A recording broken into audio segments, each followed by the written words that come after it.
जयपुर के मानसरोवर स्थित पत्रकार कॉलोनी की उदय ग्रीन बिल्डिंग में रहने वाले सैकड़ों परिवार मूलभूत सुविधाओं की मांग को लेकर धरने पर बैठे हैं। फ्लैट मालिकों ने बिल्डर मोहनलाल खंडेलवाल और प्रबंधन समिति पर मेंटेनेंस के नाम पर भारी राशि वसूलने का आरोप लगाया है। प्रदर्शन कर रहे लोगों का कहना है कि बिल्डिंग के ए और बी ब्लॉक में कुल 888 फ्लैट है, लेकिन यहाँ रहने वाले लोगों को आज भी बुनियादी सुविधाओं के लिए संघर्ष करना पड़ रहा है। लोगों का आरोप है कि बिल्डिंग की लिफ्ट बंद पड़ी है, पानी की समस्या लगातार बनी हुई है और सुरक्षा व्यवस्था भी पूरी तरह से चरमराई हुई है। सबसे ज्यादा परेशानी विकलांग, बुजुर्ग और कामकाजी महिलाओं को हो रही है। विकलांग निवासियों का कहना है कि लिफ्ट बंद होने के कारण उनके लिए अपने फ्लैट तक पहुंचना भी मुश्किल हो गया है। वहीं कामकाजी महिलाओं का कहना है कि बिजली और पानी जैसी मूलभूत सुविधाओं की कमी उनके दैनिक जीवन को प्रभावित कर रही है। फ्लैट मालिकों का आरोप है कि मेंटेनेंस शुल्क नियमित रूप से वसूला जा रहा है, लेकिन बिल्डिंग में कई काम अब भी अधूरे पड़े हुए हैं। कई बार शिकायत करने के बावजूद समस्याओं का समाधान नहीं किया गया। अब सबसे बड़ा सवाल यही है कि मेंटेनेंस के नाम पर बड़ी राशि वसूली जा रही है, तो आखिर सुविधाएं क्यों नहीं मिल रही हैं? फिलहाल फ्लैट मालिकों ने प्रशासन से हस्तक्षेप कर जल्द समाधान की मांग की है। जयपुर से ब्यूरो रिपोर्ट। घर का सपना लेकर फ्लैट खरीदने वाले लोग, आप मेरे साथ देख पा रहे होंगे, ये वो लोग हैं जो अपने घर के सपने के साथ यहाँ फ्लैट लिए और आज अपने ही आशियाने के सामने आंदोलन पर बैठने के लिए मजबूर हो गए हैं। वजह आप मेरे पीछे देख पा रहे होंगे, इनकी वजह जानने की कोशिश करेंगे। ये मामला है पत्रकार कॉलोनी मानसरोवर का। यहाँ पर इन सब लोगों ने इस उम्मीद से फ्लैट लिए कि इनका अपना एक सुकून और शांति से जीने के लिए घर होगा, लेकिन उस घर में इनके साथ बड़ा ही एक ऐसा खेल हो गया कि घर होते हुए भी आज इनके पास तमाम समस्याएं हैं और यहाँ इनकी समस्याओं को सुनने वाला कोई नहीं है। ऊपर से इस बिल्डिंग को जिस बिल्डर ने बनाया है, वो बिल्डर इनसे पैसे की मांग कर रहा है। मेंटेनेंस के नाम पर लिया जाने वाला ये पैसा, क्या ये मेंटेनेंस है या फिर इस तरह की एक वसूली का खेल चल रहा है? जानने की कोशिश करेंगे कि क्या था रेरा के नियमों में और क्या मिला इन लोगों को अपने फ्लैटों में। क्या इस सोसाइटी में वो सारी सुविधाएं मिली जिसका इनसे वादा किया गया था बिल्डर के द्वारा? तो अभी हमारे साथ यहाँ मौजूद हैं तमाम लोग। मैं जानना चाहूंगी कि क्या है यहाँ की वास्तविक स्थिति और क्यों ये लोग यहाँ धरने प्रदर्शन पर मजबूर हो गए। जी बताइए। नमस्कार सर, मेरा नाम सूरज है।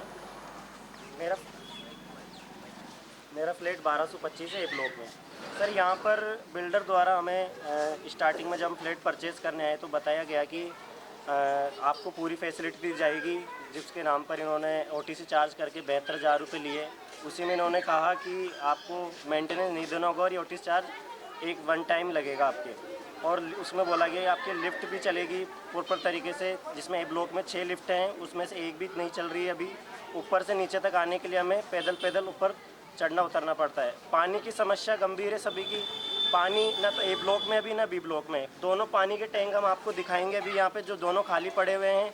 गार्ड भी नहीं है यहाँ पर, जो चालू करते थे वो भी नहीं है यहाँ पर। और ऑफिस मैन जो स्टाफ यहाँ सेल्स टीम बैठती है, उन्होंने भी ऑफिस के ताला लगा रखा है और छुट्टी कर रखी है उन्होंने। तो हम सभी आज सुबह से परेशान हो रहे हैं। पानी के लिए कोई सुनने वाला नहीं है, ना बिल्डर सुनना चाहता, ना ये इनकी मेंटेनेंस की टीम सुननी चाहती। ये अवैध वसूली करके हमसे सिर्फ मेंटेनेंस वसूलना चाहते हैं, जो हम बिना हमारी पूरी व्यवस्था जब तक नहीं हो जाती हमारी, तब तक हम मेंटेनेंस नहीं दे सकते इनको। तो मैं अपने सहयोगी से कहूंगी कि इस बिल्डिंग की ऊंचाई एक बार दिखाएं, जिस बिल्डिंग की लिफ्टों को बंद कर दिया गया है। यहाँ इस सोसाइटी में रहने वाले लोग क्या इतनी ऊंचाई तक सीढ़ियां चढ़ सकते हैं? पूछा जाए उन जिम्मेदार लोगों से कि क्या इतनी ऊंचाई तक सीढ़ियां चढ़ी जा सकती हैं, वो भी तब जब इस सोसाइटी में कुछ विकलांग लोग भी रहते हैं। आप मेरे सामने देख पा रहे होंगे, ये वो लोग हैं जिन्होंने इस सोसाइटी में घर लिया, फ्लैट लिया, ये सोचकर कि हमें एक बेहतर जीवन मिलेगा। लिफ्ट बंद है और ये नीचे बैठे हुए हैं, घर होकर भी बेघर हो गए हैं। इससे खराब बात, इससे मुश्किल स्थिति कुछ और हो नहीं सकती है। तो मैं जानना चाहूंगी आपसे, आप यहाँ क्यों बैठे हैं? क्योंकि हमें बहुत परेशानी होती है आने जाने में, सीढ़ियों का इस्तेमाल करते हैं और इन्होंने आश्वासन दिया कि आप शिफ्टिंग करोगे तो आपको लिफ्ट चालू करवा के देंगे, लेकिन हमारे इतने पैसे देने के बावजूद भी हमें कोई सुविधा नहीं मिली। तो हम मेंटेनेंस किस बात का दें, ये बताइए आप। कौन से फ्लोर पर है आपका फ्लैट? मैं बी ब्लॉक पे रहती हूँ, सेकंड फ्लोर पे 222 नंबर है मेरा। दो फ्लोर चढ़कर ये कैसे अपने उस आशियाने तक पहुँचे जिसका इन्होंने पैसा भी दिया है। और यहाँ मेरे पीछे तमाम लोग हैं जिनकी तमाम समस्याएं इस समय यहाँ पर मैं जानना चाहूंगी। जी, आप क्या कहना चाहेंगे? ये बिल्डर है जो इन्होंने 2 दिन से पानी की समस्या, पानी बंद कर दिया है। हमारा जो भी छोटे बच्चे हैं, हम नहा नहीं पा रहे हैं, ना फ्रेश होने जा पा रहे हैं। मेरे को IBS की प्रॉब्लम है, इरिटेबल बाउल सिंड्रोम। अगर फ्रेश होने नहीं जाता हूँ तो मेरे को कोई भी समस्या हो सकती है, एंजाइटी हो सकती है, कुछ भी, बहुत सारी समस्याएं, बहुत लोगों की मेडिसिन चल रही है, नहा नहीं पा रहे हैं। मोहनलाल जी ने यहाँ पे एक बार भी आके नहीं देखा, मेंटेनेंस की टीम को भेज देते हैं कि मेंटेनेंस चालू कर देते हैं आपका। बाकी लिफ्ट 2021 की कंप्लीट है, कंप्लीटेशन सर्टिफिकेट लेके आ गए, लेकिन उन्होंने कंप्लीट नहीं कराई है बिल्डिंग को। तो ये कहानी जो निकल के आ रही है कि 2021 में रेरा में इसे कंप्लीट दिखाया गया है, लेकिन अभी तक भी यहाँ काम चल रहा है, पूरा नहीं हुआ है। और हमारे साथ कुछ महिलाएं भी मौजूद हैं। मैं जानना चाहूंगी क्या स्थिति है यहाँ की। मैम देखिए, जो हमारे फंडामेंटल राइट्स है वही नहीं मिल रहे हैं, बाकी सबकी तो क्या बात करें। पानी अवेलेबल नहीं होता है यहाँ पे ये हालत है कि 2-2 बाल्टी पानी में हमारे पूरा दिन निकालना पड़ता है। फैमिलीज हैं, बच्चे हैं। आप ये देखिए कि यहाँ पे सारी सोसाइटी में कंप्लीट फैमिली रहती है। बैचलर रहने होते तो वो तो मैं एडजस्ट भी कर ले, फैमिली रहती है। लिफ्ट यहाँ पे कभी नहीं चलती है, कभी कभी तो चलते चलते लिफ्ट सडन बंद हो जाती है। अभी रिसेंटली कोई प्रेग्नेंट लेडी फंस गई थी जिसको सफोकेट हो गया and she got admitted at the hospital. Ma'am RERA rule ये कहता है कि जब आप प्रॉपर्टी जो डीलर है वो सारा कंप्लीट करके हैंडओवर करके जाएगा, फिर सोसाइटी में एक इलेक्शन होगा, उसके बाद एक कमेटी बनेगी जिसको हम मेंटेनेंस देंगे, राइट। बट नहीं, ये लोग अभी खुद से मेंटेनेंस, बिल्डर जो है उनके जो एम्प्लॉई है वो मेंटेनेंस की डिमांड कर रहे हैं। हम इनको मेंटेनेंस किस हक से दें? हम रेरा रूल से चलेंगे या बिल्डर के रूल से चलेंगे? तो हम तो हमारा रूल फॉलो कर रहे हैं, ये लोग अपना रूल फॉलो नहीं कर रहे, उल्टा लॉक बंद करके चले गए। मैम इनको शर्म नहीं आ रही है? यहाँ पे बच्चे, यहाँ पे देखिए आप, ये स्कूल से आके बैठे हुए हैं। अब इससे ज्यादा हालत क्या हो सकती है मैम पूरी?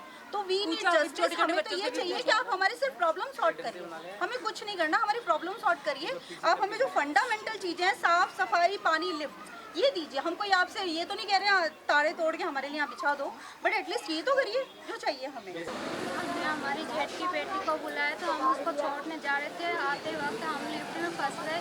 1-1.5 घंटे तक हम लिफ्ट में फंसे रहे।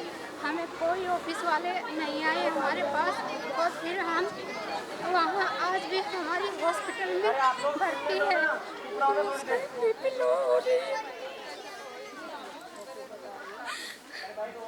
इसलिए हम खाना भी नहीं जा पाए।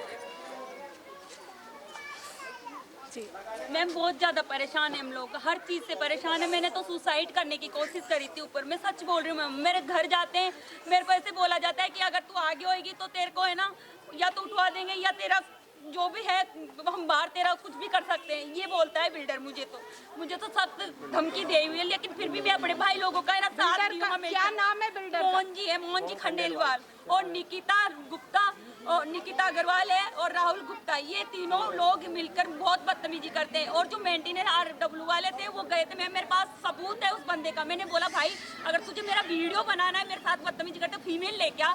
मैं इसमें कोई बुरी बात नहीं बोली ना। वो बंदा मेरे पास दोबारा लौट के गया, मेरे साथ बदतमीजी करके आया और फिर मेरे को मरने की धमकी दे रहा है। मैम मैं तो जैसे 2 बच्चों की बात, मेरे BP बनती है मैम, वैसे मैं बहुत घबराई हुई रहती हूँ हमेशा। मैं 12th फ्लोर पैदल चढ़ती हूँ, ड्यूटी करके आऊँ फिर पैदल चढ़ूँ। मेरे छोटे छोटे बच्चे हैं, इतना बैग में कितना वजन रहता है वो लेके चढ़ते हैं मेरे बच्चे। सबसे ज़्यादा परेशान हूँ मैम मैं। और मैं हमेशा है ना पानी की मांग लेके आती हूँ, इससे ज़्यादा मैं इनसे कुछ उम्मीद नहीं रख सकती। भाई पानी तो कम से कम दो, पैदल चल सकते हैं, पानी कहाँ मांगने जाए मैम? कोई बोरिंग भी नहीं है बाहर, भाई बोरिंग, कोई नल, कोई तालाब वगैरह कुछ हो तो भर लाएं। अब आप ही बताओ कहाँ जाए पानी मांगने? सुबह से भूखे प्यासे बैठे हैं हम लोग, कुछ ही सुनाई नहीं होती हम लोगों की। बस फोटो डाली हमारी, और मेरी कल भी है ना थाने के अंदर ये बोला गया था मेरे लिए कि ये ना इनकी वाइफ ऐसे बदतमीजी करी, ऐसे करी, जबकि मैं कुछ ही नहीं करी, शांति से यहाँ बैठी हुई थी। मैं सुबह से भूखी बैठी हुई थी। आज भी मेरा फास्ट है, मैं नहाई धोई नहीं करी, मैं कुछ भी नहीं कर पाई। मेरे दोनों बच्चों के फीवर हो रखा है, बहुत दुखी हूँ मैम, मैं बहुत ज़्यादा दुखी हूँ। मैडम यहाँ पे बहुत पानी की वजह से परेशान हुआ।